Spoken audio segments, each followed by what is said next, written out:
আসসালামু আলাইকুম। আজকে আপনাদের মাঝে একটি নতুন টপিক নিয়ে এসেছি। তো সোলার প্যানেল আমরা বা সৌর বিদ্যুৎ কিন্তু আমরা ব্যবহার করে থাকি।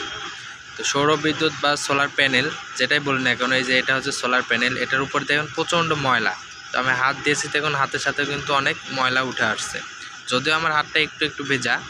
তো এটার উপরে যে ময়লাগুলো আছে, এই ময়লাগুলো আসলে পরিষ্কার না করলে যে সমস্যাগুলো হয়, সোলার থেকে যে অ্যাকুরেট ভোল্টেজ অ্যাম্পিয়ার নামার কথা থাকে বা লেখা থাকে, সে অনুযায়ী পান না। কেন পান না?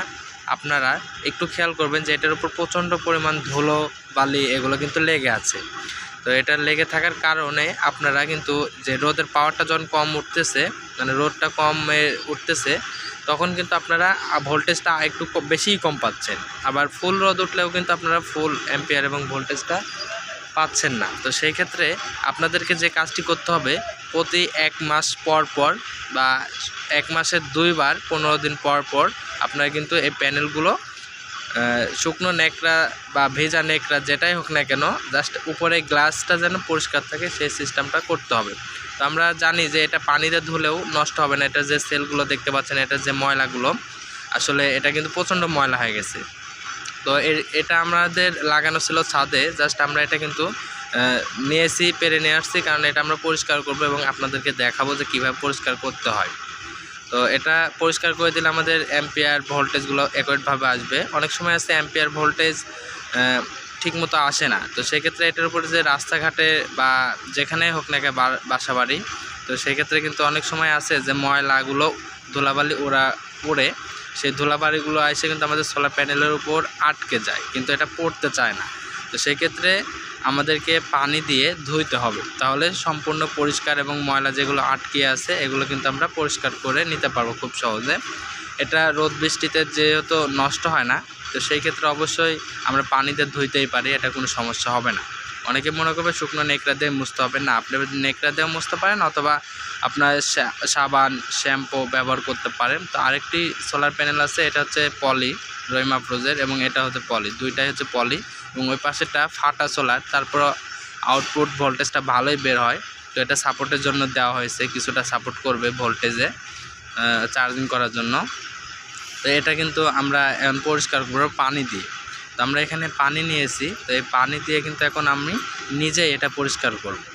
তো পরিষ্কার করার জন্য আমাদেরকে একটি নেকড়ার দরকার এবং কিছু পরিমাণ পানি, আপনি সাদা পানি অথবা আপনারা কিন্তু যে কোনো জিনিস আপনার নেকড়া ব্যবহার করতে পারেন। দেখেন আমি কিন্তু নেকড়া দিয়ে কিন্তু একটু ঘষা দিয়েছি পানিতে, দেখুন এক জায়গায় চকচক করতেছে, এবং অপর সাইডে কিন্তু আপনারা দেখতে পাচ্ছেন উপরে যে সাইডগুলো আছে এটার সাথে কিন্তু একদম অনেকটা ডিফারেন্ট হয়ে গেছে, কারণ ওই পাশে ময়লা আর এই পাশে পানি দিয়ে আমি গ্লাসটা ধুয়ে ফেলেছি, মুছে ফেলেছি, এই কারণে কিন্তু চকচক করতেছে। তো এখন কিন্তু অ্যাম্পিয়ার এবং ভোল্টেজটা কিন্তু ফুললিভাবে পাবে।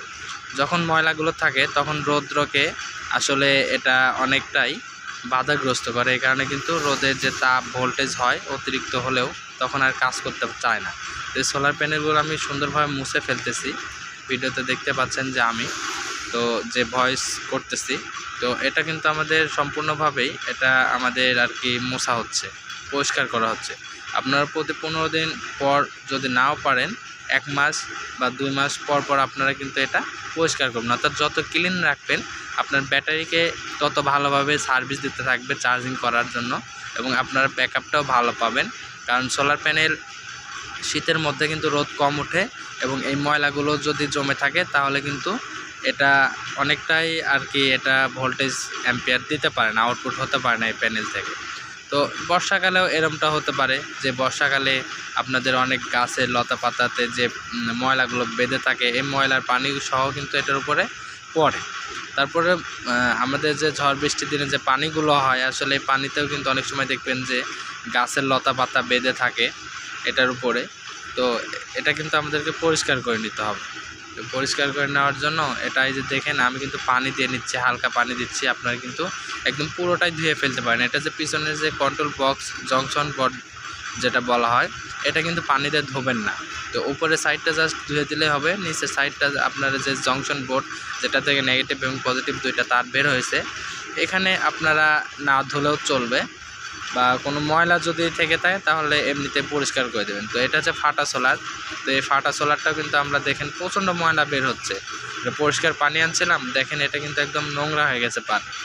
তো এটা কিন্তু জাস্ট আমরা ধুয়ে ফেলতেছি, তারপর যখন আমাদের রোদ্রেতে এটা শুকাই যাবে তখন শুকনো নেকড়া দিয়ে একটু ধুয়ে ফেলবো, কারণ এটা সরাসরি যদি আবার এভাবে নিয়ে যেতে লাগে তাহলে কিন্তু এটা আবার কিন্তু ময়লাগুলো পড়বে। তো শুকনো জিনিসের উপর কিন্তু ময়লা পড়বে না।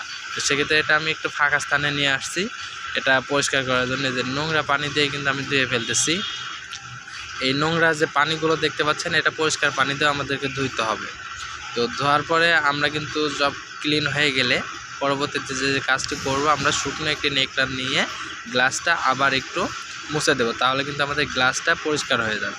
তো দেখলেন যে কিভাবে আমরা সোলার প্যানেলগুলো ব্যবহার করার যে নিয়মগুলো সঠিকভাবে, এই নিয়মগুলোর মধ্যে একটি পরিষ্কার করারও একটি নিয়ম আছে। তো এই নিয়মটা কিন্তু আপনাদেরকে শেয়ার করলাম। আপনারা চাইলে কিন্তু আপনার বাসা বাড়িতে যে সোলার প্যানেলগুলো আছে এই প্যানেলগুলো কিন্তু খুব সহজে পরিষ্কার করে নিতে পারবেন। যদি পরিষ্কার না করেন হয়তোবা আপনার 10,000 20,000 টাকা দামের বা কম হোক অথবা বেশি হোক আপনার কিন্তু লস হবে। তো সেক্ষেত্রে আপনি যেন লস না হয় লাভবান হতে পারেন, তো সেক্ষেত্রে আপনাদের মাঝে এই ভিডিওটি শেয়ার করলাম। দোয়া রাখবেন, ইনশাআল্লাহ আবারও নতুন কিছু ভিডিও নিয়ে হাজির হতে পারে আপনাদের সহযোগিতায়। ধন্যবাদ। আসসালামু আলাইকুম।